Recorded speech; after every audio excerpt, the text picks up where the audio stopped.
Bismillahirrahmanirrahim. Assalamualaikum warahmatullahi wabarakatuh. Jadi hari ini kita akan belajar mengenai derajat keasaman dan indikator asam basa.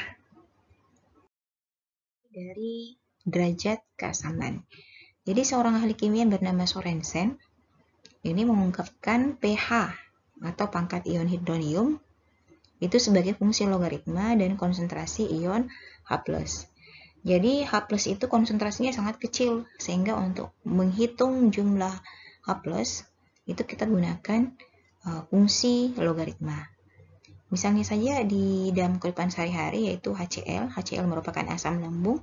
Itu jika terdapat konsentrasi HCl dalam perut sebesar 0,01 m, maka itu sudah cukup untuk menyebabkan kita sakit perut. Dan 0,01 m itu adalah angka yang sangat kecil, 10 pangkat minus 2, sehingga kita gunakan rumus logaritma atau fungsi logaritma. Rumusnya adalah pH sama dengan min log H+, sedangkan untuk pOH sama dengan min log OH-. Jadi pada suhu 25 derajat Celcius, ini diketahui ketetapan kesetimbangan air sama dengan konsentrasi H+ dikali konsentrasi OH-. Jadi KW air itu adalah 10 pangkat min 14. Sehingga ketika kita jabarkan, ini KW sama dengan H+ kali OH-, maka diperoleh fungsi logaritma min log KW sama dengan min log H+ dikali min OH-. Nah, minus logaritma H+ dikali OH- ini jika diturunkan, persamaannya seperti ini, min log H+ ditambah min log OH-, sehingga PKW sama dengan pH ditambah pOH. Tadi PKW, ini tetapan ionisasi air pada suhu 25 derajat Celcius adalah 10 pangkat min 14, sehingga diperoleh pH tambah pOH sama dengan 14. Berikut contoh soal. Hitunglah pH dari yang pertama HCl 0,1 m. HCl ini adalah asam kuat. CH3COH 0,1 m. Ka 10 pangkat min 5. CH3COH ini adalah asam lemah. Jadi Ibu telah jelaskan di pertemuan sebelumnya tentang asam kuat, asam lemah yang dikemukakan oleh Bronsted-Lowry. Jadi ada 3 asam yang Ibu jelaskan kemarin. Masih ingat kalian asam Bronsted-Lowry, Arrhenius dengan Lewis. Jadi harus kalian ketahui yang mana asam kuat sebelum kalian menurunkan rumusnya. Jadi HCl ini asam kuat, CH3COH ini adalah asam lemah. Kemudian kita lanjut di bagian C, NaOH 0,1 m. Natrium hidroksida. Natrium hidroksida ini adalah basa kuat. Basa kuat. Sedangkan di bagian D-nya NaH4OH 0,1 m. Kb sama dengan 10 pangkat min 5 adalah basa lemah. Ka adalah tetapan ionisasi asam, sedangkan Kb adalah tetapan ionisasi basa. Jadi Ka dan Kb bisa menunjukkan dia asam lemah dan basa lemah, salah satu indikatornya.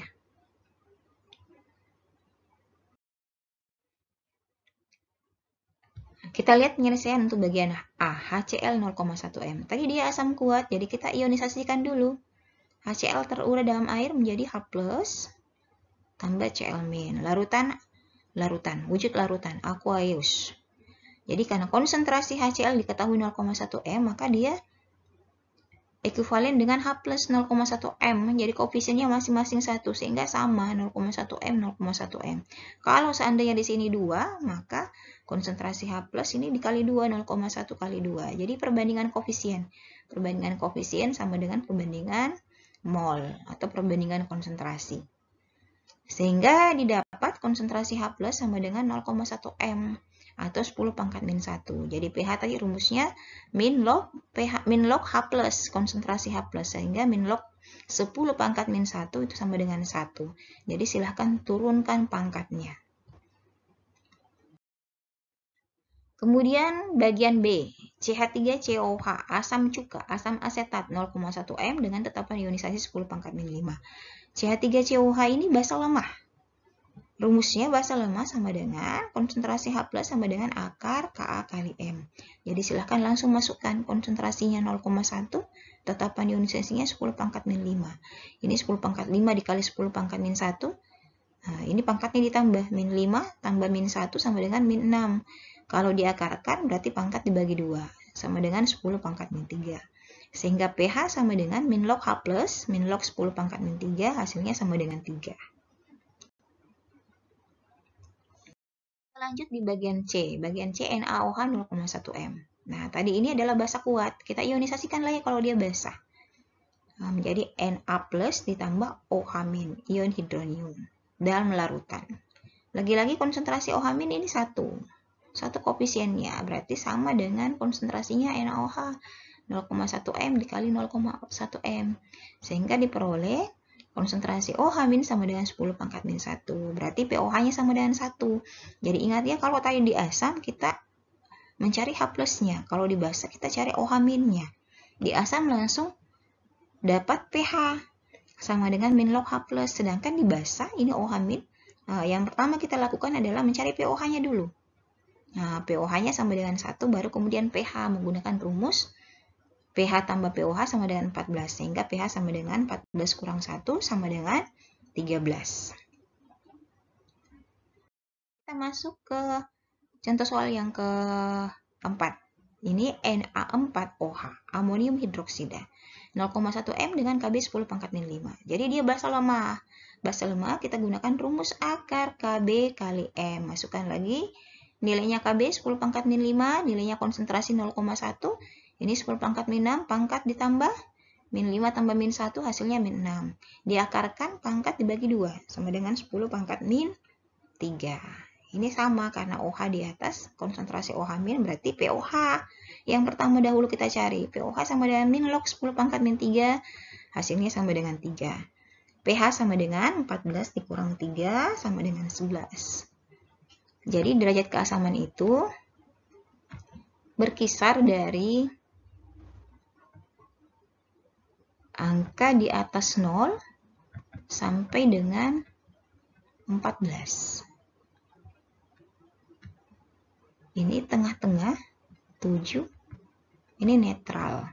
Di atas 7 menuju ke 14, ini adalah basah.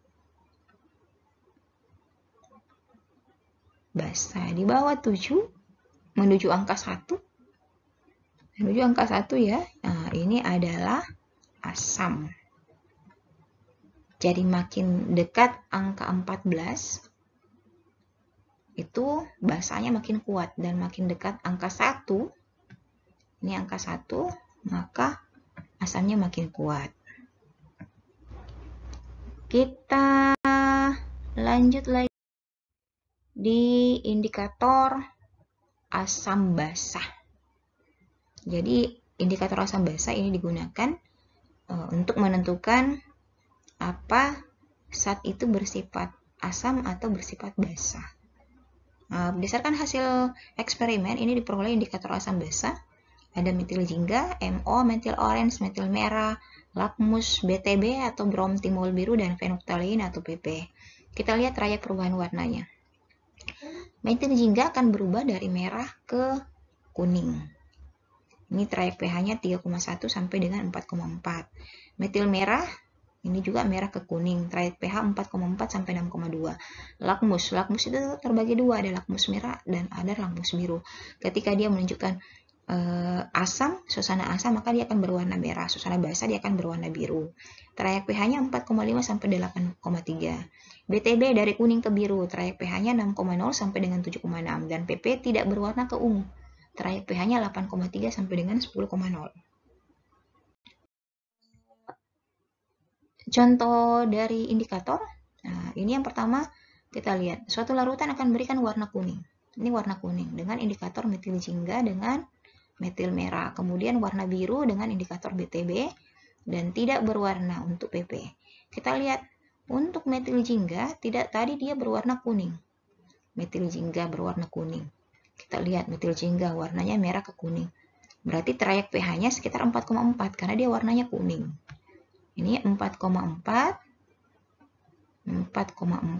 Ya, Ibu gambarkan grafiknya 4,4.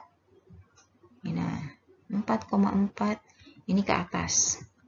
Karena dia berwarna kuning. Kemudian dengan metil merah dia berwarna kuning. Lagi-lagi warna kuning.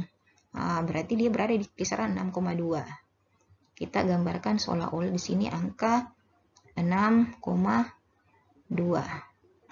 Ini ke atas. Kemudian dengan BTB ini brom timol biru, berwarna biru. Ini biru dia. Berarti trayek pH-nya di atas 7,6. Nah, kita ini angka seolah-olah di sini 7,6. Nah, ini ke atas ya. Nah, ini maklumi saja tulisannya Ibu karena Ibu menggunakan pen di slide. Kemudian dengan PP tidak berwarna. PP tidak berwarna, berarti dia di bawah 8,3. Ini trayek pH-nya. 8 kita di sini 8,3. Ini ke bawah. Kita ambil untuk memperkirakan pH-nya, kita ambil semua daerah yang mulai indikator pertama sampai indikator keempat itu semuanya ada, diambil daerahnya, kita arsir dulu. Nah, ini kemungkinan daerah yang diarsir. Nah, ini berkisar di sini. Nah, berkisar antara 7,6, ini kan dapat semua daerahnya. Dari indikator 1 sampai dengan 4, kita arsir. Jadi pH sama dengan, itu lebih besar dari 7,6 dan lebih kecil dari 8,3. Ini lebih besar dari 7,6 dan lebih kecil dari 8,3. Inilah trayek pH-nya. Selanjutnya silakan kalian kerjakan latihan 53 halaman 167 dan latihan 54 halaman 172. Demikian untuk hari ini, mudah-mudahan bermanfaat untuk kita semua. Ibu akhiri dengan ucapan wabillahi taufiq wal hidayah. Wassalamualaikum warahmatullahi wabarakatuh.